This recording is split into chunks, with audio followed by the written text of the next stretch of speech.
Bismillah, Assalamualaikum warahmatullahi wabarakatuh. Alhamdulillah, wassalatu wassalamu ala rasulillah, amma ba'd. Oke, di sini saya akan berbagi sebuah pengalaman, sebuah perjalanan menuju ma'rifatullah. Tapi sebelumnya kita harus paham dulu dasar-dasar untuk mengimani apa yang kita kenal dengan ma'rifatullah. Karena dasar untuk mengenal ma'rifat itu penting. Kenapa? Karena masalah ma'rifat itu berhubungan erat dengan masalah kebatinan. Berhubungan erat dengan masalah alam gaib. Alam gaib di sini kita yang terpenting adalah paham dasarnya. Untuk menyikapinya, kita harus bisa mengetahui karakteristik apa itu alam gaib beserta dasarnya.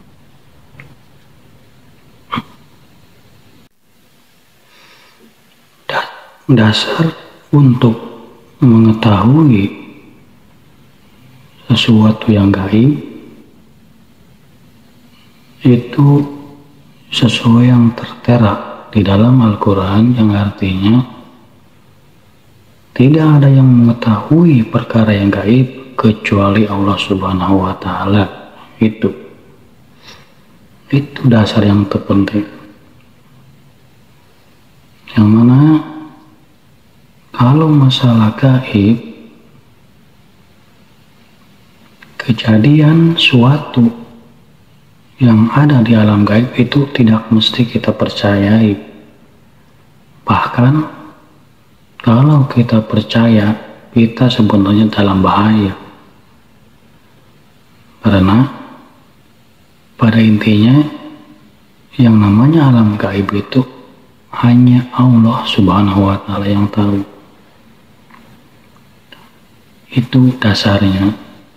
Jadi inti dasar untuk menyikapi masalah gaib adalah bahwa kita wajib percaya adanya alam gaib. Itu wajib percaya. Tapi untuk masalah kejadian yang ada di alam gaib, kita tidak mesti untuk percaya. Nah, itu dasarnya. Jadi sebelum saya menceritakan pengalaman pribadi saya masalah tentang perjalanan menuju ma'rifatullah, harus diketahui dengan benar bahwa dasarnya adalah alam gaib itu ada, wajib percaya, tapi tidak wajib percaya dalam masalah kejadian-kejadiannya. Itu yang terpenting. Oke, kalau sudah paham dasarnya, kita mulai saja ya.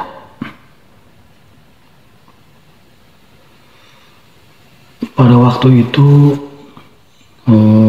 sekitar usia 22 tahun, dalam hati saya hidup tuh pingin merasa benar, dalam arti pingin hijrah, pingin hidup lebih baik lagi.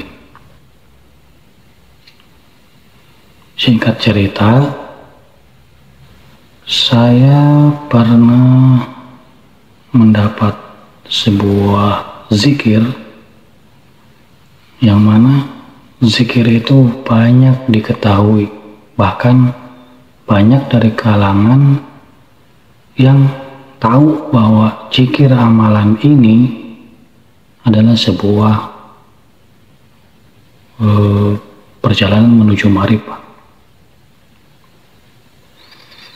Pada waktu malam itu kira-kira pukul 10 malam, saya coba praktekkan zikir itu, saya amalkan, saya ambil wudhu, kemudian saya sholat tobat, lalu saya melakukan meditasi itu. Pada awalnya saya disuruh untuk bertawasul dahulu. Kenapa? Ya agar zikir yang kita dawamkan itu nyampe. Tapi dalam hati saya nggak mau ribet. Makanya saya tidak pakai istilah tawasul itu. Yang dari mulai Sumailah hadaratin Nabil Mustafa dan seterusnya apa ya, Sumailah rohi khususon apa ya, saya nggak pakai ribet panjang. Pada waktu itu saya langsung sehabis sholat tobat, saya langsung zikir. Awal-awal pembukaan saya masih ingat, kalau nggak salah begini, Ilahi anta maksudi waridoka matlubi atini mahabbataka wa ma'rifataka abdulu dzikri fa'lam annahu la ilaha illallah. Terus kemudian saya zikir terus, la ilaha illallah, la ilaha illallah, la ilaha illallah, la ilaha illallah. Tanpa saya sadari, suara saya itu semakin keras. Kepala saya udah muter-muter. Bahkan setelah hampir setengah jam, ada sebuah keanehan yang mana ketika mengucapkan la ilaha illallah itu, terasa lidah itu nggak bisa untuk meneruskan illallah, cuman kata la la la la la la la la la la la la la la la la. Loh, kok bisa ya? Dalam hati itu kok susah banget untuk la ilaha illallah, la ilaha illallah.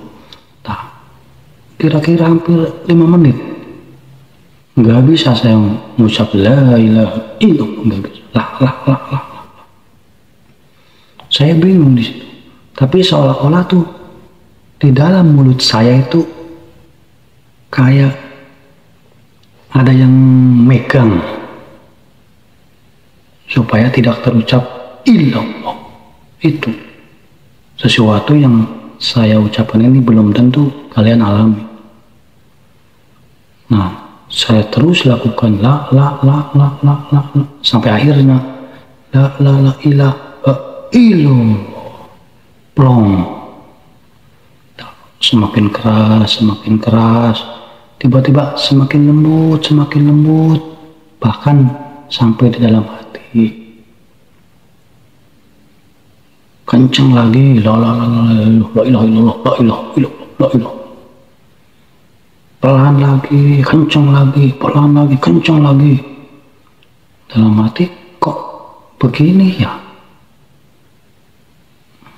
Nah, waktu itu saya sudahi. Pada suatu malam lagi, saya coba lagi. Seperti itu.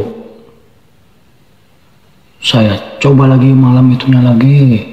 Nah, di sini nih banyak kejanggalan.